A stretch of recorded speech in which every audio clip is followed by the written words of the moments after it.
behind me who are from the public transport sector, which is really across the board. First of all, let me say the government appreciates the challenges faced by Kenyans as the result of the rising global fuel prices occasioned by the crisis in the Middle East. The government is also fully cognizant of its responsibility to protect Kenyans from high cost of living. In fulfillment of this responsibility, the government last month reduced VAT on petroleum prices by 8%. The government also utilized the Petroleum Development Levy to stabilize fuel prices. This is high. Consequently, the government last night took additional measures to remedy the situation by reducing the price of diesel by 10 shillings per litre. The government also took the same step based on the negotiations that took place yesterday to rationalize the prices of kerosene and diesel by increasing the price of diesel by 38 shillings to avoid adulteration as requested by the stakeholders in the transport sector. Understandably, the state had requested for a reduction of 46 shillings, and they are still agitating for further reduction despite the 10 shillings reduction that happened last night.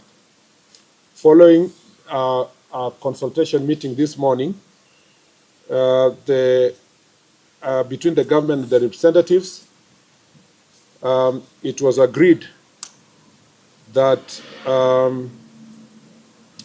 that there was need for negotiations between the government and the stakeholders at a high level, and that those negotiations must be undertaken within the next 1 week. That in the interceding period between now and Tuesday, 26th May,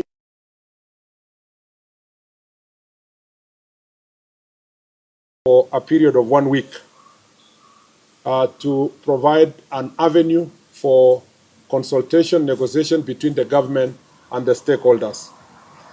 The public transport sector stakeholders also condemned incidences of violence and destruction witnessed yesterday in some parts of the country and completely dissociate themselves from them.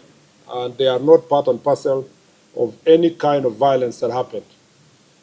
The government remains fully committed to addressing concerns raised by Kenyans at all times and calls for peaceful and legal means for airing the various grievances.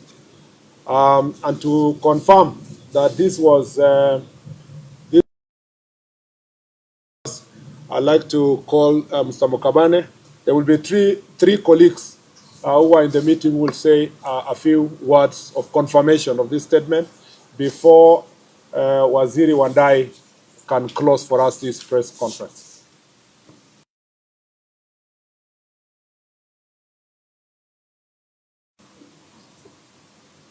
We first would like to apologize to our customers who have been inconvenienced by the strike that was inevitable. Two, it is true that we've had serious consultations from yesterday, and today we have just had a breakthrough, not because we are satisfied, but we want to give negotiations a chance. So we are waiting for negotiations at the high level, but we would like to let the customers and those who we work with understand that if this is not taken serious within the 7 days that we have given, the strike will be back. Thank you very much.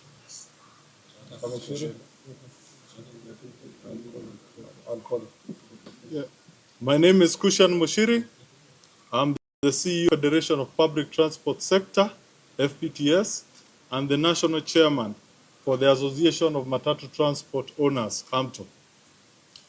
Today, as much as we would have been happy to say that we got the 46 shillings that we were seeking, we are also glad that at least negotiations have started in earnest.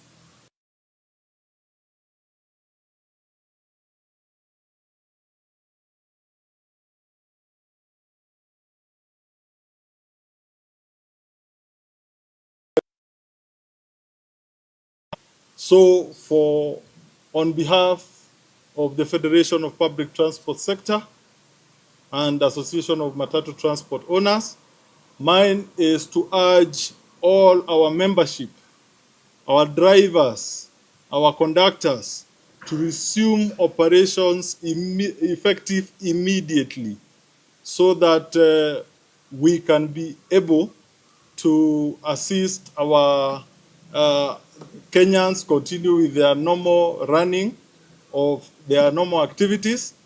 But we want to assure our members that within the next 7 days, we shall have done the best of negotiations, and I believe by the time we come back here, we will come with a good solution. And I am happy our able governors are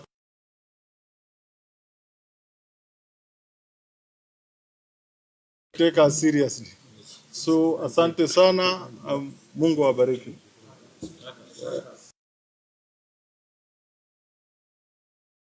Good afternoon, everybody. My name is Albert Karagacha.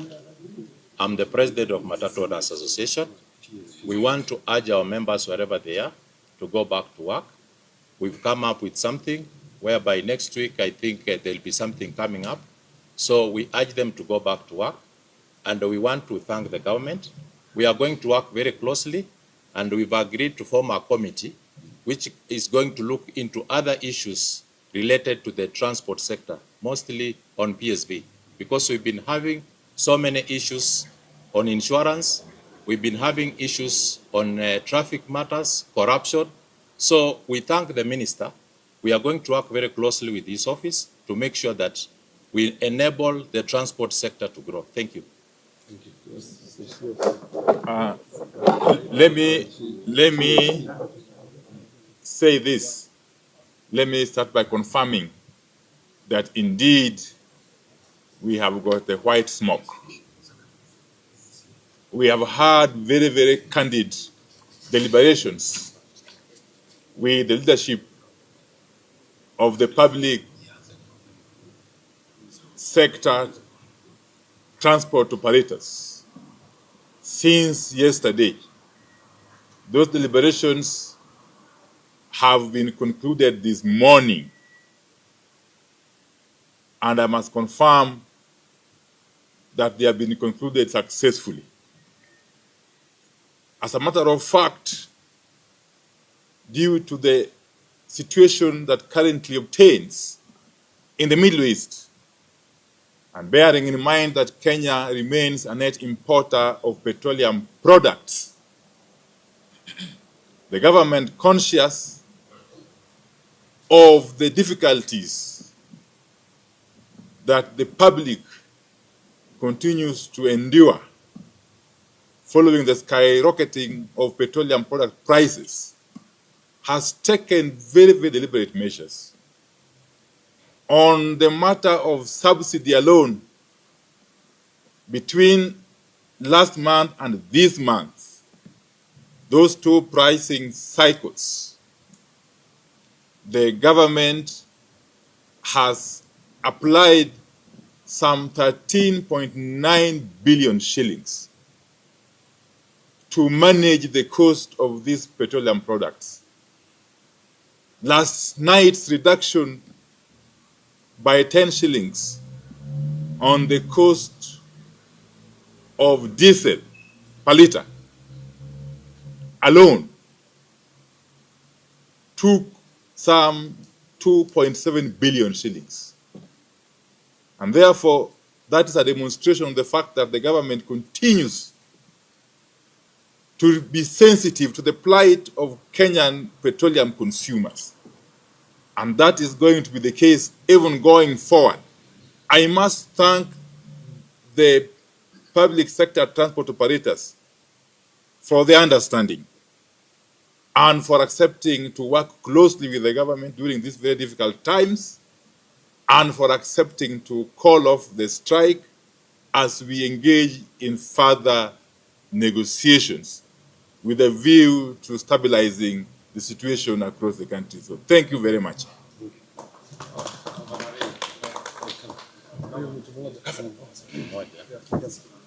My names are Dennis Kilia, Secretary General, Truckers Association of Kenya. I would like to take this opportunity and thank the government for recognizing transport sector as a very important economic driver in this country. And with that, I will say whatever Waziris have said, that I now call and tell my members to suspend the Thank you.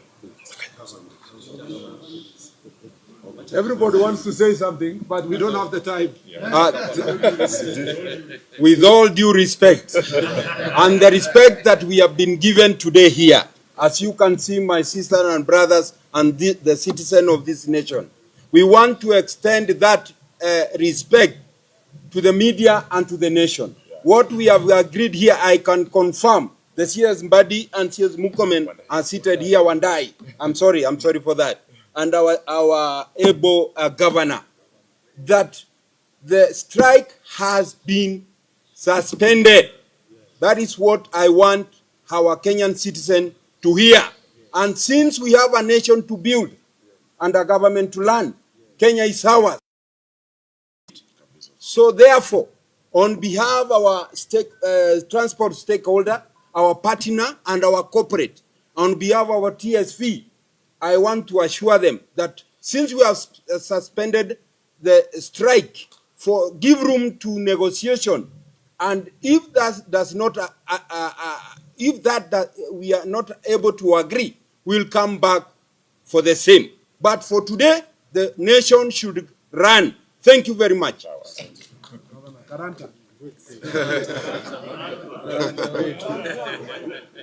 Asante sana.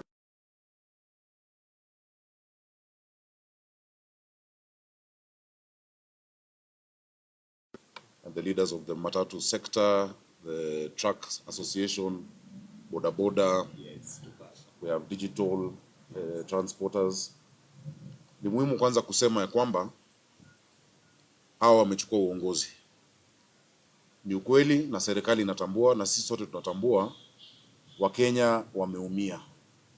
Na sio hawa tu, kwa sababu wako kwa biashara, hata Wakenya wa kawaida. In all sectors. Children have not gone to school. There are sick people who need to go to hospital. There's farm produce that needs to be transported. And so that is why we, chose to get out of the way and just come together to listen to each other. We have operators and we have government, but ultimately we are Kenyans. And where there is dialogue and respect, and these operators will tell you, because I work with them very closely, hapa kosi njia. So I want to assure the people of Nairobi, the people of Kenya, that we have found a way forward together. We'll have very high level deliberations. Watu warudi kazini, watoto waweze kurudi shuleni, watu warudi kwa mashamba. Let us build our economy even as we resolve this issue. I want to appeal, and I know through the Waziris we shall reach out officially to financial institutions. We are in extraordinary times. The crisis we are in is global. Let us not take it out on our people. Hii mambo ya kuchotwa, vitu yao kuwa auction saizi, we can talk to them on some level of amnesty for some time, because people are really struggling. And so it's good for you to know the government actually, we realize, that increase is extremely high. There are certain limitations of what we can do, but in the next few days you will see. And I have promised them as their as their friend and their guarantor, that we shall sit at the highest level to resolve this pain that Kenyans are feeling. So I really want to thank the CS for Interior, for his leadership, CS for Energy, also the CS for Transport, that this consultation also should go on, that we don't only meet during a time of crisis. Let us meet to see how to improve this sector, to make public transportation as it should be, affordable, reliable for the sake of Kenyans. So asanteni sana, watu rudini kazi. Na ngoja watu town. Watu warudi kazini, mujaze mabarabara tuendelee pamoja.